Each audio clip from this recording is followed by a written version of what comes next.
Entity component system. If you've built anything in Roblox for more than a few months, you already know the pattern. A script per NPC, a class per tool, a hierarchy that made sense at 10 objects and stopped making sense at 100. That's object-oriented programming's actual bottleneck. Not that it's slow, but that it forces you to decide upfront exactly what something is, and every future change has to fit in that decision.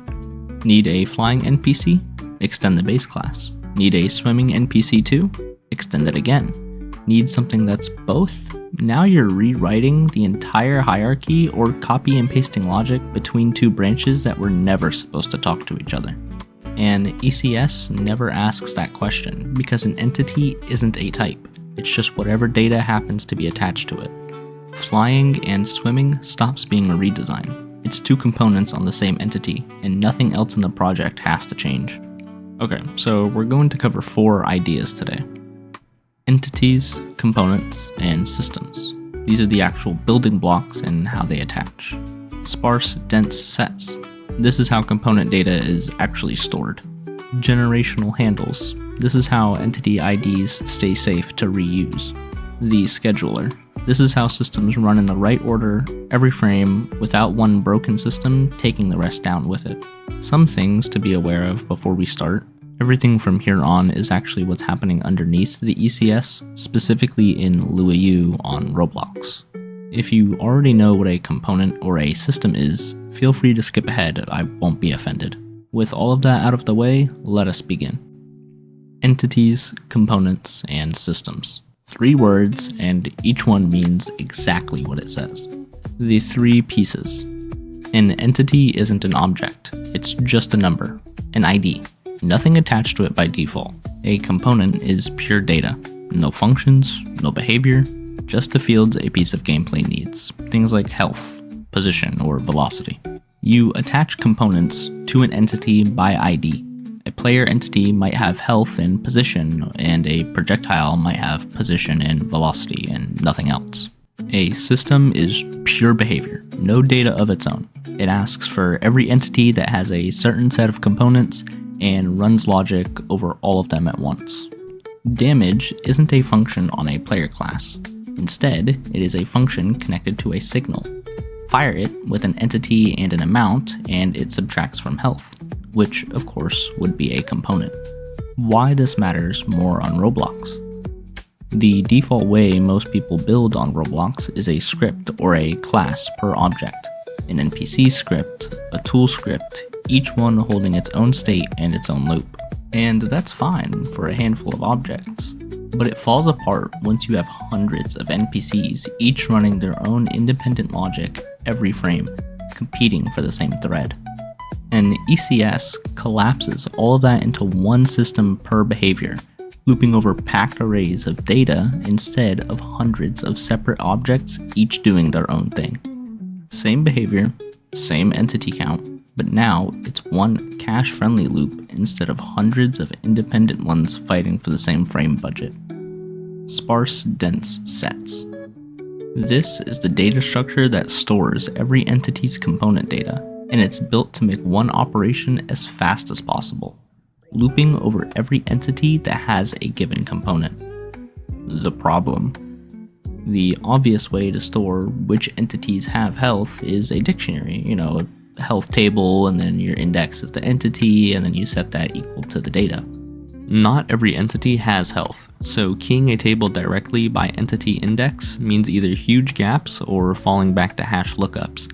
And even in the best case, every value in a LuaU table costs 16 bytes of garbage collector tracked memory, no matter what the actual value is. And looping over a dictionary every single frame, for every system, for every component, is where the overhead actually adds up. The structure. A sparse-dense set solves this with 2 arrays instead of 1 dictionary. Dense is a tightly packed list of the actual component data. No gaps, no holes, entity after entity with nothing wasted between them. Sparse is indexed by the entity's own index, and it holds 1 number, which slot in dense that entity's data lives at. To read a component, you go to sparse to find the slot, then you go to dense to get the data. 2 lookups, both flat arrays, neither one is a hash table. And because dense has no gaps, looping over every entity with this component is just walking the array start to finish, nothing to skip and nothing to filter out. Removing an entity. The obvious way to remove something from the middle of an array is to shift everything after it down by one slot. For a component sitting on hundreds of entities, that's hundreds of moves for a single removal. Instead, we take the last entry in dense and drop it into the slot we just emptied. Because that entry moved, we update sparse for whichever entity it belongs to, so it still points to the right slot. Then we just shrink the count of how much of dense is in use. One swap, one write to sparse, and you're done. The result is that dense stays completely packed with no gaps and nothing after the removed entity ever had to move. Generational handles. This is what makes it safe to reuse an entity's number after it's destroyed, instead of counting up forever and eventually running out. Why reuse at all? The simplest way to hand out entity IDs is just to count up. Every create call returns the next number, forever. In a game that runs for hours and spawns thousands of short-lived entities, fireballs, projectiles, effects, that counter never comes back down.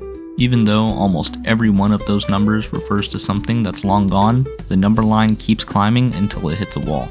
So instead, when an entity is destroyed, its slot goes into a free list and the next create call hands that same slot back out. The problem reuse creates. Say a fireball is holding on to entity 47, a player as its target. The player leaves, entity 47 is destroyed, and its slot goes onto the free list. A barrel spawns right after, it gets handed slot 47 back because that's what was sitting in the free list. The fireball is still holding onto entity 47 from before. As far as it knows, that number is still the player. Without anything to tell them apart, the fireball resolves entity 47 and silently acts on the barrel instead, and nothing ever tells you it happened. The fix. Every slot gets a generation counter alongside it, starting at 0. Every time a slot is destroyed and freed, its generation goes up by 1. The entity number itself isn't just the slot index, it's the index and the generation packed into a single integer. To resolve an entity, we unpack the generation it was carrying and compare it against the generation currently stored for that slot. If they match, the handle is valid. If they do not match, the slot has been reused since the handle was made and we return nothing. So the fireball's old handle to entity 47 carries the old generation. The barrel's new entity 47 carries a new one. The numbers don't match. The resolve fails cleanly and the barrel is never touched. A stale reference doesn't corrupt anything anymore. It just fails, loudly, the moment you try to use it. The scheduler.